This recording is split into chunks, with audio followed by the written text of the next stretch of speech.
బాబు మేము ఊరెళ్తున్నాం అండి. నేను మా నాన్న అబద్ధం చెప్తున్నామనుకుంటున్నారా?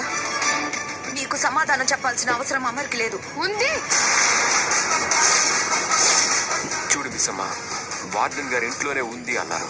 నన్ను లోపలికి వచ్చి చూడమని చెప్పారు. మీరు చెప్పింది నిజమైతే వార్డెన్ గారు ఎక్కడ? నాకు కానీ మా నాన్నకు కానీ అబద్ధం చెప్పాల్సిన అవసరం లేదు.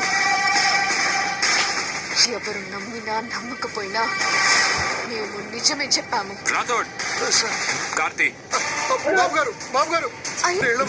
సురేమో ఇరిసేసింది కరుసైన కాలమిలా, ఎగురేసిన జీవితమంతా చిరిమేసెను చీకటిలా, బాధ నీరు కూడా భాష లేక గొంతు మూగబోయనా, వదిలినంతలోన పొంత నిండలేని